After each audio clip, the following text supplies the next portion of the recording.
Hi friends, good morning, welcome to XMB. I hope आप सब अच्छे हो and you preparing well for examination. तो शुरू करेंगे आज का हमारा करंट अफेयर जो कि है 25 एंड 26 दिसंबर 2022। जैसा कि आपको पता है 25 दिसंबर एक तो क्रिसमस था एंड ऊपर से वीकेंड था। सो न्यूज़ फ्लो बहुत ही ज़्यादा कम है, so this will be a very short lecture. So friends, इस न्यू ईयर आ रहा है। न्यू ईयर से you can start a new beginning by downloading the PPT और downloading the PDF and revising things. क्योंकि मुझे पता है आप तो पढ़ ही रहे हो, आप वीडियो देख रहे हो, आप पढ़ रहे हो, लेकिन आपके मन का जो सवाल है ना, कितने सारे करंट अफेयर को कैसे याद रखें, उसका एक ही सोल्यूशन है फ्रेंड्स, रिवीजन। और अगर आपको लगता है एक बार रिवाइज करने से ये सारा चीज़ याद रहेगा तो आप गलत हो। आपको इसको over a period of time कम से कम 5-6 बार रिवाइज करना है। Yes, I know it's difficult, but sometimes difficulty can make things like easy. ठीक है, तो आप एक बार रिवीजन करना शुरू करो, आपको ये जो प्रोसेस है ना, इसमें मज़ा आने लगेगा। Because you will get connected with the things कि देश में क्या चल रहा है, करंट अफेयर है क्या, आपके देश में, आपके आसपास में, आपके स्टेट्स में, आपके पंचायत में क्या चल रहा है, that is current affair. So you will feel more connected to your own country. So revision is the key. So friends, शुरू करते हैं सबसे पहले न्यूज़ से, वो है telecom service to private player. तो देखो, ये बहुत बड़ा न्यूज़ आया है from the ministry of railway. पहले क्या होता था, मिनिस्ट्री ऑफ रेलवे के पास जो भी जगह है, मतलब एक तो देखो रेलवे स्टेशन तो उनका ही जगह है, उसके आसपास में ना बहुत सारे छोटे छोटे लैंड पार्सल्स उनके होते हैं, रेलवेज़ के होते हैं।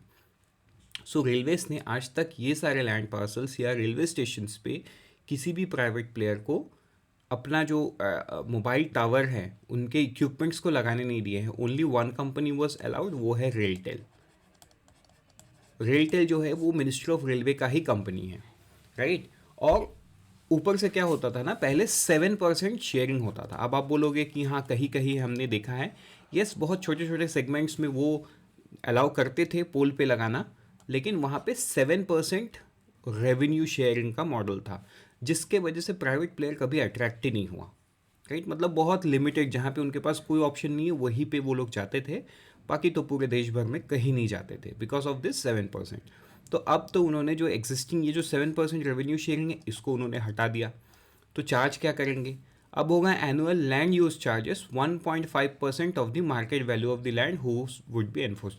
मान के चलो एक छोटा सा लैंड पार्सल है, ठीक है, इसका कीमत मान के चलो 1 CR है।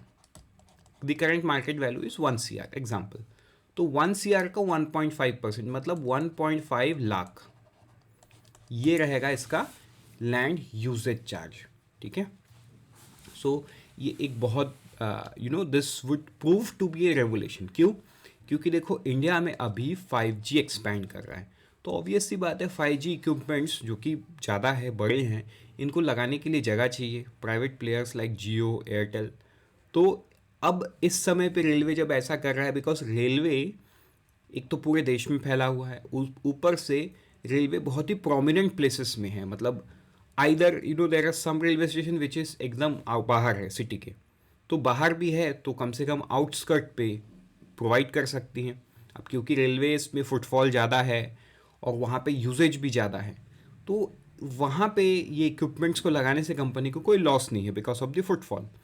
और या सिटी के अंदर में, for example if I have to give example, ठीक है, NGP, HWH, मतलब Howrah railway station, CSTM, HWH, YPR, ठीक है, जो कि बेंगलुरु के पास है, SBC।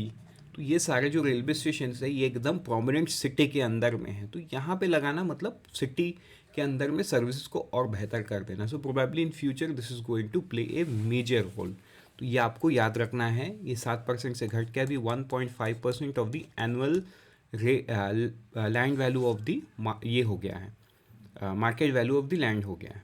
ठीक है, सो फ्रेंड्स बढ़ते आगे नेक्स्ट न्यूज़ की तरफ, वो है फिजी के जो PM हैं, फिजी में नए PM बन गए हैं Sitiveni Rabuka. He has become the new PM to Fiji. ठीक है, आप मुझे कमेंट सेक्शन में बताइए फिजी की करेंसी क्या है एंड फिजी का कैपिटल क्या है। So friends, let's move to the next news, वो है again related to Indian railway. तो इंडियन रेलवे ने over the period of 11 years एक कॉन्ट्रैक्ट दिया है साइमेंस को, साइमेंस इंडिया, जहाँ पे they are going to manufacture and maintain 9000 HP electric freight locomotives. ठीक है, ये कहाँ पे मैन्युफैक्चर होने वाली है? Dahod manufacturing 1200 horse power electric locomotive over a period of 11 years. ठीक है, ये उस फैक्ट्री पे होने वाली है। टोटल एस्टिमेटेड क्या है? 26,000 करोड़ इज़ दी वैल्यू। और इसको मेंटेन कब तक करेगी? ओवर द नेक्स्ट 35 ईयर्स तक साइमेंस इनको मैं ये करेगी, मेंटेन करेगी। ठीक है, अब इसका फ़ायदा क्या है? देखो, इसका सीधा सिंपल फ़ायदा ये है, ये जो लोकोमोटिव्स है, ये लोकोमोटिव से railway is trying to enhance the existing average speed. आज के दिन का जो एवरेज स्पीड है वो है 20 से 25 किलोमीटर पर आवर। ये लोकोमोटिव के बाद अब क्योंकि इसमें पावर ज़्यादा है, this are some way advance than the Indian locomotive that we manufacture, तो एवरेज स्पीड 50 से 60 किलोमीटर पर आवर हो जाएगा।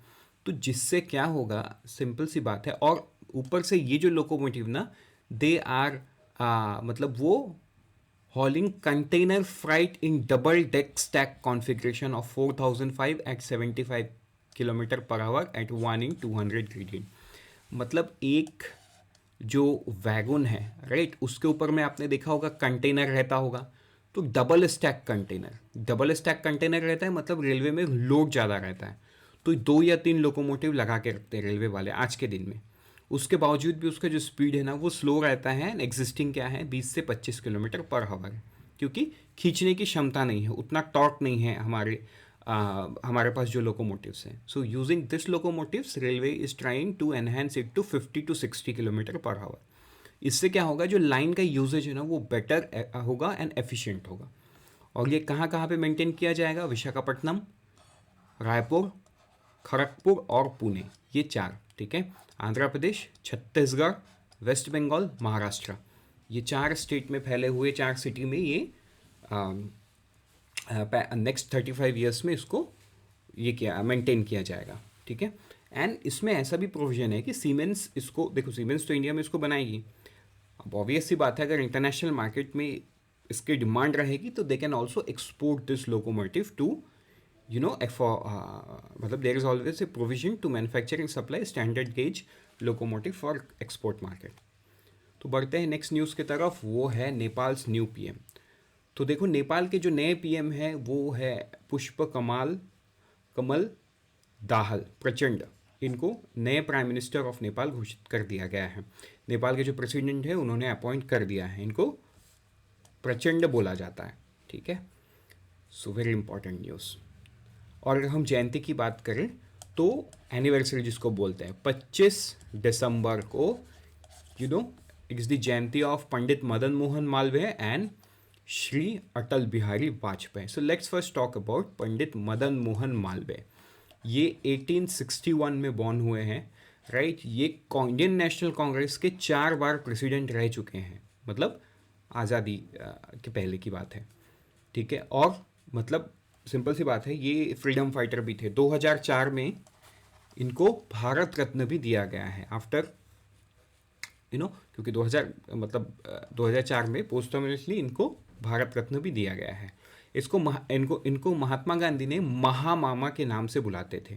और जो हमारे सेकंड प्रेसिडेंट ऑफ इंडिया है, ही हैज़ गिवन कर्मयोगी, इनको नाम दिया गया था कर्मयोगी। तो महामामा और कर्मयोगी से भी पंडित मदन मोहन मालवीय को बुलाया जाता है। Both are Bharat Ratna. Shri Atal Bihari Vajpayee, the 10th prime minister of India, right, he is also a Bharat Ratna. तो सबसे पहले इनको 1996 में 13 दिन का प्रधानमंत्री 13 दिन के लिए बनते हैं। उसके बाद इनको रिज़ाइन करना पड़ता है because he lost the majority in the parliament. Then again he had become the prime minister with some majority, लेकिन दैट लास्टेड ओनली 13 months। अब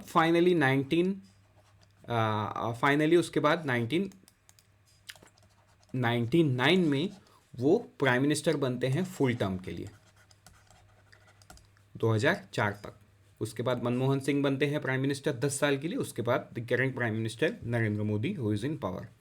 ठीक है, यह था अटल बिहारी वाजपेयी का। So with this, we are done. Unfold your potential with IXMB. Let's meet tomorrow morning once again. Till then, all the best. And always remember, IXMB helps you prepare 50% faster.